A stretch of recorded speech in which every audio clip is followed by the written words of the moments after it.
भारत नेपाल के बीच विकास योजनाओं पर आज अहम बातचीत। नेपाल में भारत के राजदूत विनय मोहन और नेपाल के विदेश सचिव शंकर दास शामिल होंगे। नेपाल के विवादित नक्शा जारी करने के बाद महत्वपूर्ण पहल। स्वतंत्रता दिवस पर नेपाल के पीएम ओली ने पीएम मोदी को बधाई दी। नेपाल से संबंध पर कांग्रेस ने सरकार पर आरोप लगाया है। नेपाल जैसे देश ने भारत को आंख दिखाई है। साथ ही कहा, प्रधानमंत्री की कूटनीति ने पड़ोसी देशों के साथ रिश्ते बिगाड़ने का काम किया।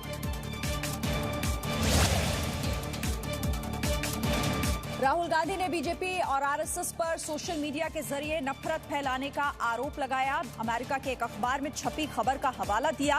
कहा, बीजेपी और आरएसएस फेसबुक और व्हाट्सएप को नियंत्रित करते हैं।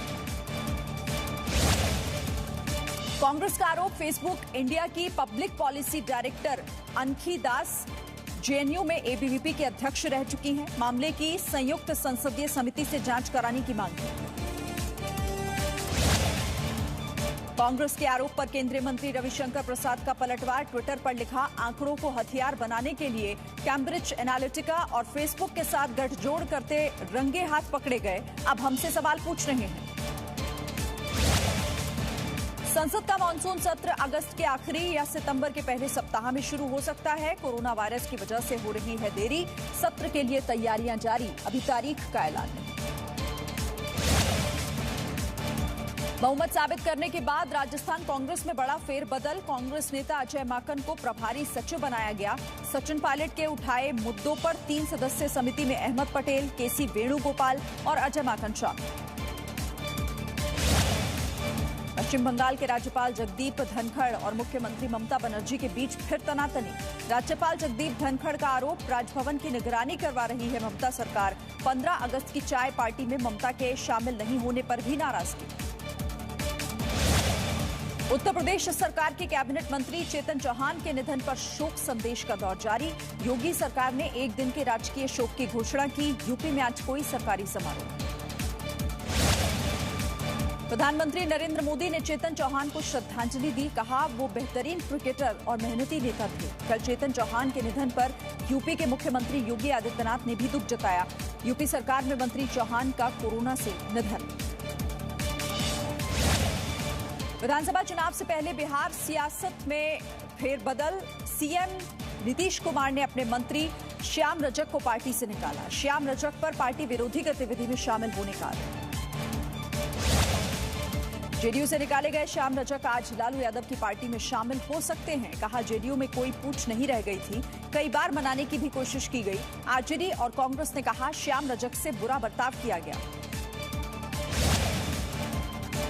बिहार में राष्ट्रीय जनता दल ने अपने 3 विधायकों को पार्टी से 6 साल के लिए निकाला। महेश्वर यादव, प्रेम चौधरी और फराज फातमी पर कार्रवाई। पार्टी विरोधी गतिविधि का आरोप। विधानसभा चुनाव से पहले बड़ा फैसला। दिल्ली के मोरी गेट इलाके में बीती रात अज्ञात बदमाशों ने ताबड़तोड़ फायरिंग की। कुछ घरों और गाड़ियों में भी तोड़फोड़ की गई। स्थानीय लोग डर के मारे घर में ही छिपे रहे। हंगामे में किसी को चोट नहीं आई। जम्मू कश्मीर के पुलवामा में बड़ी आतंकी साजिश नाकाम। तुजान गांव के पास एक पुल के नीचे रखी गई आईईडी बरामद। तुजान और दलवान के बीच सुरक्षा बलों के वाहनों की काफी ज्यादा आवाजाही होती है। सुशांत मामले में मिस्ट्री गर्ल का पता चला। मुंबई पुलिस के सूत्रों की माने तो जिस संदिग्ध लड़की का जिक्र किया जा रहा है वो रिया चक्रवर्ती के भाई शोभिक चक्रवर्ती की दोस्त जमीला है। 14 जून को आत्महत्या की खबर सुनकर जमीला सुशांत के फ्लैट पर पहुंची थी, लेकिन पुलिस ने उन्हें अंदर आने नहीं दिया। अभिनेता सुशांत की मौत पर बीजेपी नेता सुब्रमण्यम स्वामी का ट्वीट। सुशांत सिंह राजपूत की हत्या बॉलीवुड, मुंबई पुलिस और महाराष्ट्र सरकार के लिए वाटरलू और वाटरगेट है। इंसाफ मिलने तक नहीं रुकना है। बहरीन की एक महिला पर हिंदू आस्था पर ठेस पहुंचाने का आरोप। बुर्का पहने हुए एक महिला भगवान गणेश की मूर्तियों को एक शॉपिंग मॉल में तोड़ती हुई दिखाई दी। सोशल मीडिया पर तस्वीरें वायरल। महाराष्ट्र के 2 जिलों समेत ओडिशा, तेलंगाना और छत्तीसगढ़ में भी हो सकती है भारी बारिश। मौसम विभाग ने जताया अनुमान। आपदा नियंत्रण टीम को अलर्ट पर रखा गया। असम में एक बार फिर बाढ़ के हालात बने। लखीमपुर जिले में सिंगारा नदी का जलस्तर बढ़ा। 100 से ज्यादा मकान पानी में डूबे हुए हैं। 2 शव बरामद। ऊपरी इलाकों में शरण लेने को मजबूर हुए। छत्तीसगढ़ के बीजापुर में लगातार बारिश बनी मुसीबत, दर्जनों गांव टापू में तब्दील हुए। इलाके की नदियां उफान पर, कई इलाकों का संपर्क जिला मुख्यालय से टूटा। उत्तराखंड के उधम सिंह नगर में बारिश के बाद जगह जगह पानी जमा, घर से बाजार जाने के लिए नाव पर चलने को मजबूर हुए गांव के लोग। प्रशासन से जल निकासी की मांग।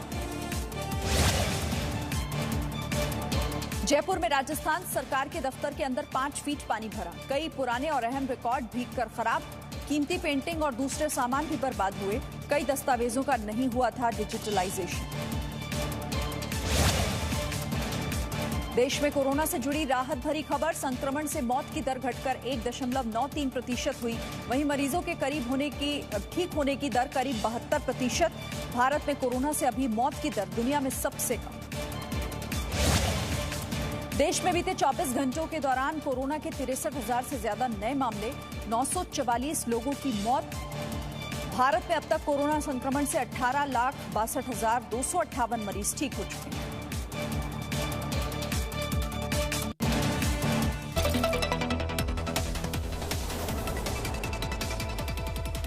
Presenting B News app, available on Google Play and App Store. Download it now.